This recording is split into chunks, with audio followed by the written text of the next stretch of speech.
नमस्कार, मैं हूं आपके साथ विश्वेश तिवारी और आप देख रहे हैं न्यूज टुडे। इस वक्त की बड़ी खबर पाकिस्तान से आ रही है, जिसके साथ भारत ने एक ऐसा खेला कर दिया है जिसके बाद आतंकिस्तान कहे जाने वाला पाकिस्तान भारत के सामने घुटने टेकने पर मजबूर हो गया है। आज हम अपनी इस रिपोर्ट में दिखाएंगे कि कैसे देश के प्रधानमंत्री मोदी ने पाकिस्तान के साथ खेला करके पाक का काम तमाम कर दिया है और पाकिस्तान को भारत के सामने घुटने टेकने पर मजबूर कर दिया है। हमें तो नहीं नवाज शरीफ चाहिए, ना बेनजीर चाहिए, ना हमें इमरान खान चाहिए, कोई भी नहीं, ज्यादा मुशर्रफ भी नहीं चाहिए। हमें सिर्फ प्राइम मिनिस्टर मोदी चाहिए, क्योंकि ये वही पाकिस्तान है जो यूएन में जाकर लगातार भारत के खिलाफ, भारत सरकार के खिलाफ जहर उगलता आता था, मगर अब यही पाकिस्तान भारत के सामने घुटने टेकता हुआ नजर आ रहा है। बता दें कि भारत हमेशा से कहता आया है कि सीमा पार आतंकवाद के खात्मे के बिना पाकिस्तान से कोई भी द्विपक्षीय वार्ता नहीं होगी। उधर पाकिस्तान खुद को आतंकवाद का सबसे बड़ा पीड़ित देश बताता आया है। ऐसे में पाकिस्तान में विदेश मामलों पर नेशनल असेंबली की स्थायी समिति ने सिफारिश किया है कि भारत और पाकिस्तान को एक दूसरे की राजधानी में उच्चायुक्तों को बहाल करना चाहिए। पाकिस्तान वापस से भारत के साथ अपने राजनयिक संबंध बहाल करना चाहता है। तंग हाल पाकिस्तान के लिए देश चलाने की चुनौतियों की कोई सीमा नहीं है। ऐसे में उसे भारत की याद अब आ रही है। पाकिस्तान की संसदीय समिति ने यह अपील की है। चलिए आपको पूरी अपील दिखा दे। पाकिस्तानी संसद नेशनल असेंबली की विदेशी मामलों की स्थायी समिति ने बुधवार को सिफारिश किया और सिफारिश करते हुए क्या कुछ कहा जरा आप भी देखिए।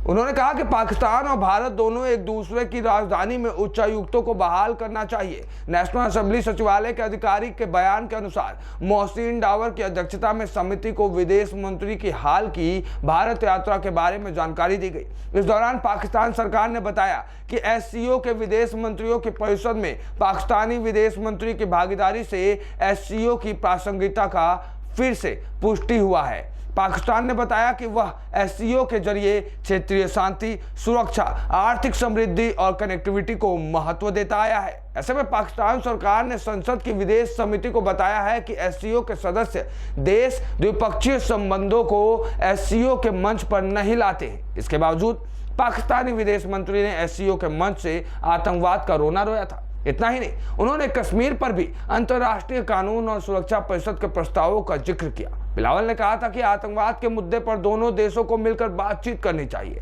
इसके बाद भारतीय विदेश मंत्री एस जयशंकर ने साफ सीधे शब्दों में बिलावल को स्पष्ट कर दिया था और कहा था कि एससीओ के मंच पर ही खूब जहर उगलने से इनको बचना चाहिए।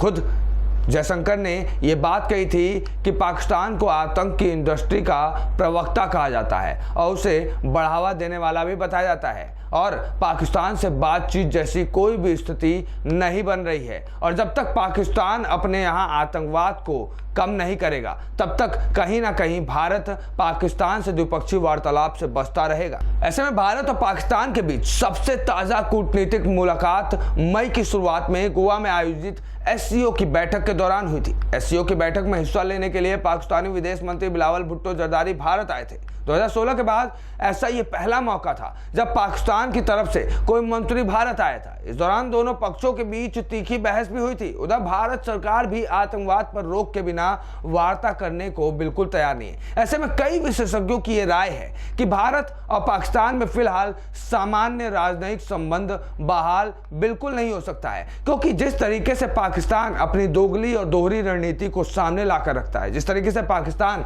हर बार भारत से कहता कुछ और है और खुद आंतरिक मुद्दों पर करता कुछ और है। यूएन में जिस तरीके से भारत के आंतरिक मुद्दों पर उंगली उठाता आया है, इससे एक बात साफ जाहिर हो जाता है कि पाकिस्तान पर भरोसा करना अपने ही पैर पर कुल्हाड़ी मारने जैसा है। ऐसे में प्रधानमंत्री मोदी और प्रधानमंत्री मोदी के बम कहे जाने वाले विदेश मंत्री जयशंकर ने पाकिस्तान को हर बार मुंहतोड़ जवाब दिया है और अब एक बार फिर पाकिस्तान किसी चाल के तहत भारत के सामने घुटने टेक रहा है। लेकिन कहीं ना कहीं भारत अब पाकिस्तान की हरकतों से वाकिफ हो चुका है और वो समझ चुका है कि उसको कैसे हैंडल करना है। तभी तो मोदी ने आज पाकिस्तान को घुटने टेकने पर मजबूर कर दिया है। हमने आपको पूरी रिपोर्ट दिखाई। रिपोर्ट में आपको दिखाया कि कैसे मोदी ने खेला करते हुए पाकिस्तान को आज घुटने टेकने पर मजबूर कर दिया है।